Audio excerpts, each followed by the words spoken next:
Then Ryan sucker punches my friend in the face, which ended up breaking his nose. Yeah, we've lost some talk.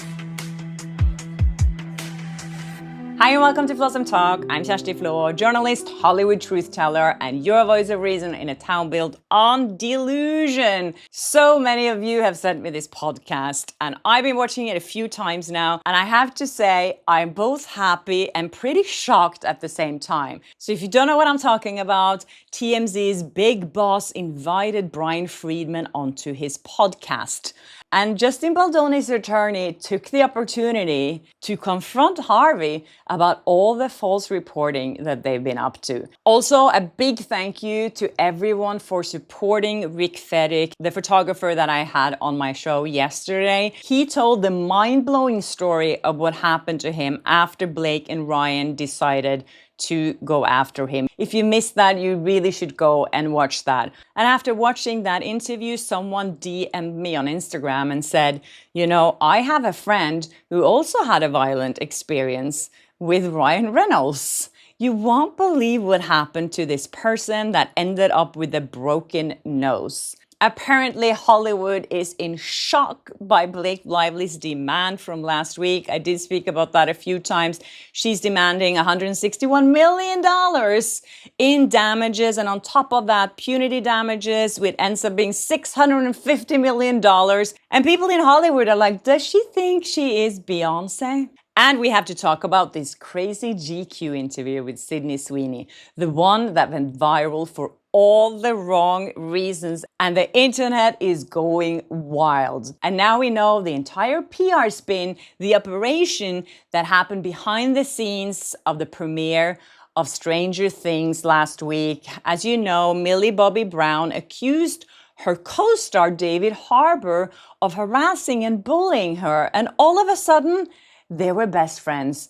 Okay, so let's get into this TMZ podcast. As I said, Justin Baldoni's attorney, Brian Friedman, was invited to this podcast, and the podcast is called Two Angry Men. It is Harvey Levin, big boss over at TMZ, and this big-ass attorney called Mark Garagos that you probably heard about. He was representing Michael Jackson, amongst others. So after listening to this podcast a couple of times now, my big takeaway is that the reason TMZ asked Brian Friedman to come on their show was to pretend that they're not biased. My number one favorite moment from this podcast is when Brian Friedman is putting Harvey Levin on the spot, asking him straight to his face, why did you report falsely last week about the deadline that was missed? He's referring to the breaking story on TMZ where they said that Justin Baldoni accepted his loss after he missed a deadline to appeal. I spoke about it here on my channel, and this is how it went down in the podcast.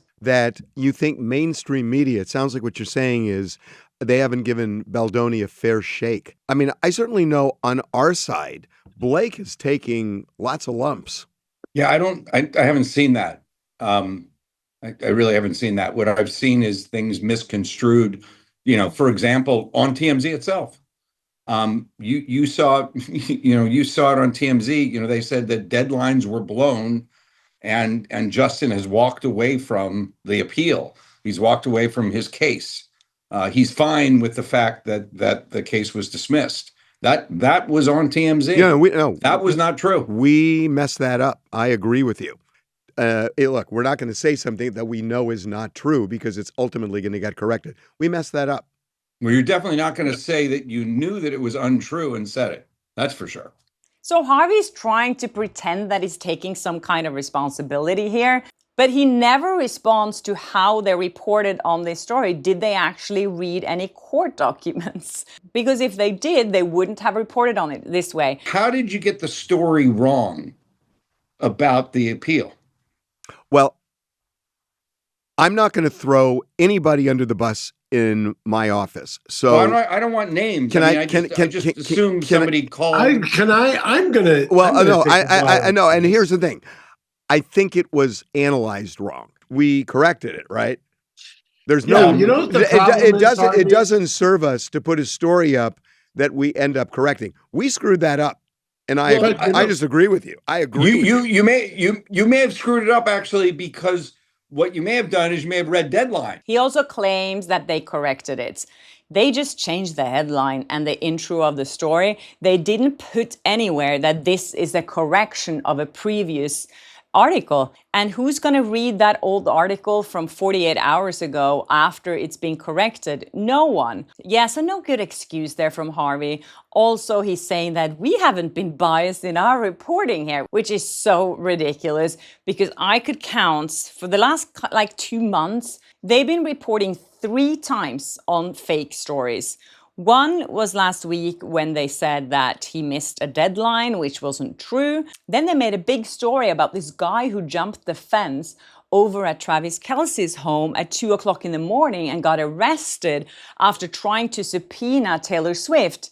Also a lie. They never corrected that story. They even asked Justin Baldoni about the incident directly when they met him at the airport.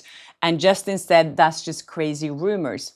They didn't even report on it. They didn't make a story about that. On top of that, they made a huge fuss about Travis Kelce publishing a podcast talking about sisterhood of the traveling pants. And the article said it was a nod at Baldoni-Lively. And they reported on it as if this podcast was just released. They did realize that the recording was old and it was just republished. And they did discuss that in their newsroom, which they streamed live on YouTube. So you could see that they realized, oh, we made a mistake. And how did that happen?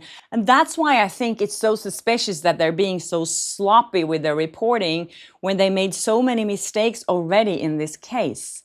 Brian Friedman also talks about in this podcast how the media has twisted, how mainstream media has twisted so many things in this case, and how the reporting has not been fair at all. And then Harvey Levin is like, well, you know, publicists calls us all the time and they're not always telling the truth. And he said that both parties have contacted us. I've been on the receiving end of the publicist trying to plant stories with us. But there is a big difference here in Baldoni's team contacting TMZ and Blake Lively's team contacting TMZ, because Blake's team has tried to plant fake stories about Baldoni. Baldoni, on his side, has tried to defend himself against these fake stories. He has not tried, as far as I know, I've never ever seen anywhere that Baldoni's team has planted a fake story about Blake Lively.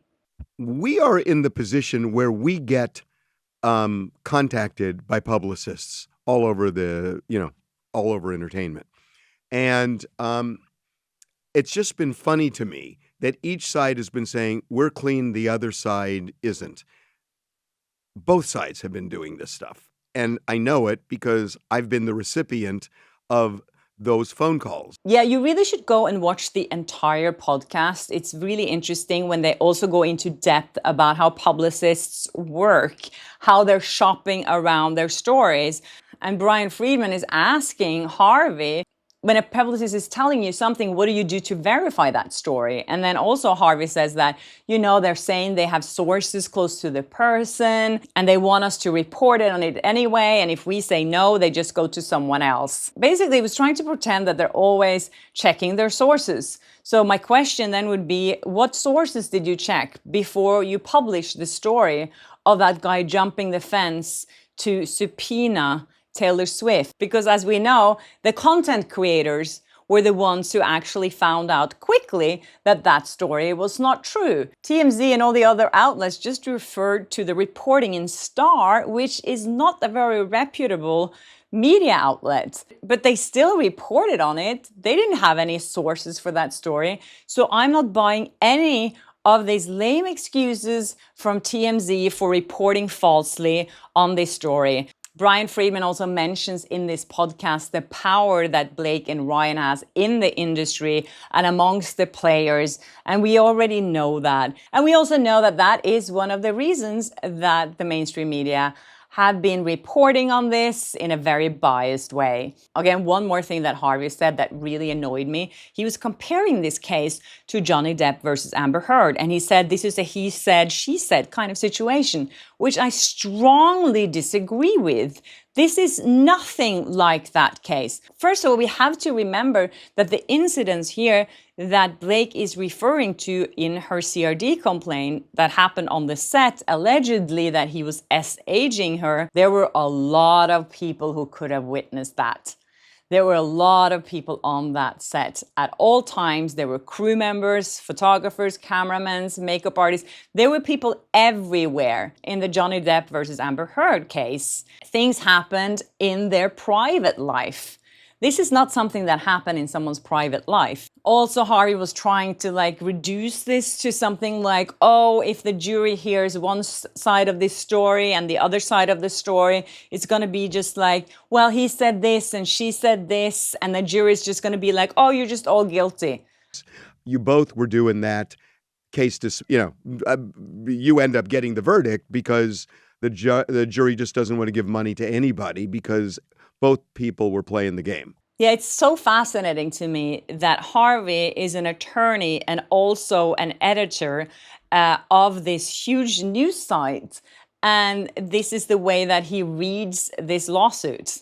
Yeah, this entire podcast did not convince me that we can trust anything that we read or see on TMZ, because this was just an attempt from TMZ to pretend that they're not biased, because I think they've been receiving a lot of criticism. I see every time they post something on Instagram, a lot of people are jumping on criticizing them and they're losing their credibility. And this was a way for them to try and fix that. It did not work, but I'm so happy that Brian Friedman came on and set the record straight here. And he also ended this conversation by saying that he is really looking forward to the trial. And for the first time in over a year, we will actually hear Justin Baldoni's version of events that he's really looking forward to. And he said at this point, they haven't decided about the appeal yet. It all depends on how the trial goes, because most likely they will not have a chance to appeal until after this trial, because they have to wait for the judge to rule on Blake Lively's attorney's fees before they do that. Yeah, if you have time, you should really go and watch that entire episode. It's really fascinating. Anyways, as I said in my intro, I did have someone contacting me and said that something happened to their friend involving Ryan Reynolds. So I'm going to read this DM that she sent me. I lived in Vancouver for 12 years before moving to Australia. In the fall of 1999, Ryan and his group of friends tried to gate crash / get into a function that was sold out, along with being at max capacity for the number of people in the festival. Ryan started yelling at the doorman, swearing at him and saying, "Do you know who I am? I'm on the TV show Two Guys and a Girl." The doorman wouldn't let them come in. My friend went up to the door to help because most of the staff working there were from a rugby club. Anyhow, lots of pushing and shoving happening. Then Ryan sucker punches my friend in the face, which ended up breaking his nose. Ryan and his friends started to leave, were laughing and saying, "Ryan knows people around here and don't bother going to the cops." Also at the time, my friend had just lost his mom. Yeah, stories like these keep popping up about Ryan Reynolds. And this story also supports what Rick Feddick was emphasizing yesterday in my interview with him, where he said that Ryan's brother is a policeman and that he had a lot of influence in how his whole case was treated by the police. Anyway, people in Hollywood are apparently not very impressed by Blake Lively saying that she lost $161 million in earnings after or over It Ends With Us, the scandal. So the journalist Rob Schroeder is quoting some people from the industry saying here, "She's talented.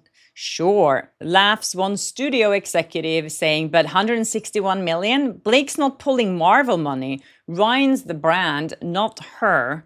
And it continues here saying that insiders are not buying this. Even her biggest movie didn't gross that much, says one agent. This feels more like ego than economics. Industry chatter suggests the filing rubbed Hollywood the wrong way. She's acting like a mogul when she's a mid-tier at best, says one producer.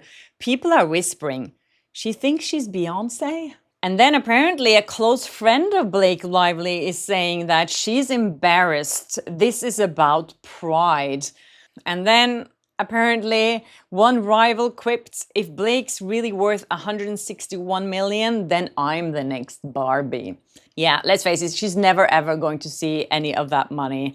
And as I said last week, this is just a small amount of what she's actually asking. These are the actual damages she's asking for.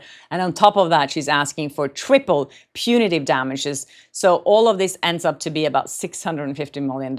It's such a joke. Okay, so we have to get into this Sydney Sweeney interview. For me as a journalist, when I watch things like this, maybe I cringe more than other people. But this interview, the setup of this interview is what really fascinated me, because this journalist had a mission when she sat down with Sydney Sweeney, and that was to trap her into feeling guilty about that American Eagle jean commercial, and also to get her to admit that she's a Republican and that she supports Donald Trump. But she messed up big time. I'm not going to talk about the politics here. I stay away from all of that. But I do want to comment on this from a journalistic perspective here. When you look at the body language of this reporter and her sneaky little smile all the time and the way she never looks at Sydney while she's asking a question, that is just a recipe for disaster. Is there something that you want to say about the ad itself? The Sydney Sweeney has great genes. Do you have... The ad spoke for itself. You think the ad spoke for itself? Yeah. Okay. And the criticism of the content, which was basically that maybe specifically in this political climate, like white people shouldn't joke about genetic superiority. Like that was kind of like the criticism, broadly speaking. And since you are talking about this, I just wanted to give you an opportunity to talk about that specifically. I think that when I have an issue that I want to speak about, people will hear. I wanted to give you an opportunity to talk about that specifically. I wanted to give you an opportunity to talk about it. Like, who are you? I am giving you this opportunity. Like, Sydney Sweeney doesn't have an opportunity to talk about this whenever she wants to. She has her social media account. She can call any outlet and come out with some kind of comment on this. But the way she's trying to spin this is like, I'm doing you a favor by sitting here and asking you these questions. She's not. So it was so clear from the beginning of this GQ interview that the reporter felt like she was more noble and she was more politically correct than Sydney Sweeney. And she wanted to trap her into saying something that she could spin a headline from. The president tweeted about the jeans ad, or Truth Socialed about the jeans ad. And that just seems to me like a very crazy moment for anyone. And I wondered what that was like. It was surreal. It was surreal. Mm-hmm. And it would be totally human. I would probably feel like thankful that somebody had my back in public, you know, and conveniently some very powerful people had my back in public. And I wondered if you felt that way. And then she's like, oh, the president supported you in a tweet. How did that make you feel? Yeah, it's terrible from a reporter to show your political views in an interview. You're not supposed to do that. You're supposed to be objective here. She can have all those opinions, but don't show it because that makes you really unprofessional. And I bet that after this interview, the reporter was like, yeah, I got her. Like, no, you didn't. You just made a big fool of yourself. And if you read the comments on that video, you can see everyone is like, wow, this was terrible. This reporter is awful. It looks like an HR meeting and not like an interview. Her smirky smile. She's a real Karen. You can put a politician on the spot like that where they had to defend their choices that they made on behalf of the public. But you can't put a celebrity on the spot like that and then think that you're actually going to get a good answer. That will never happen. But watching the tension in that interview between these two women, oh my God, if you need a cringe on a Sunday, go and watch that entire interview on GQ on YouTube. And there's some news in regards to this crazy, weird, strange Stranger Things premiere that happened last week. Everyone was like, what is going on here? If you follow this a little bit, Billy Bobby Brown accused her co-star David Harbour of bullying and harassment on the set of Stranger Things. That report leaked last week and Daily Mail did a big exclusive on it.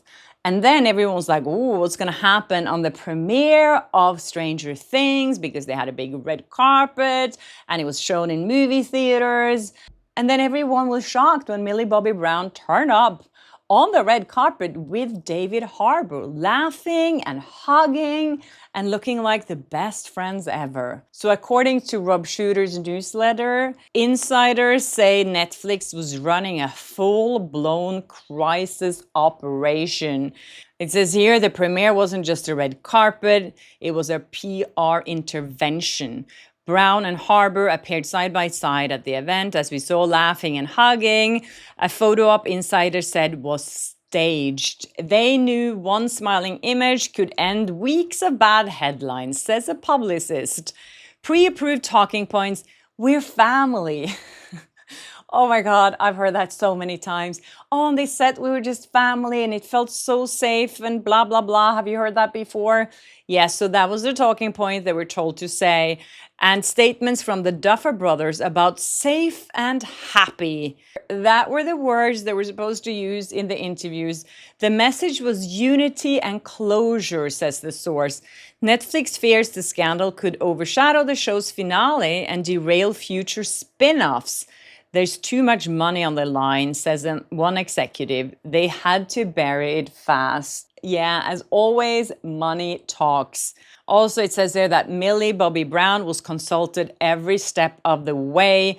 Nothing was done behind her back. Apparently, Netflix choreographed everything on that carpet, down to all the little details of the arrivals, the routes they were going to walk, the photo ops, to ensure comfort and calm. She's the face of the franchise, says a producer.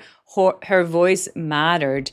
Insider insists that there are no secret feuds, just boundaries, business, and professionalism. Yeah, another great example of how the Hollywood machinery works, how the PR crisis management teams are working so hard behind the scenes to try and gaslight the public. Anyway, that's it from you guys. I hope you enjoyed this episode and thanks for watching. And if you haven't subscribed yet, please do hit the notification bell so you never miss an episode of Flawsome Talk. And I'll see you soon. Bye.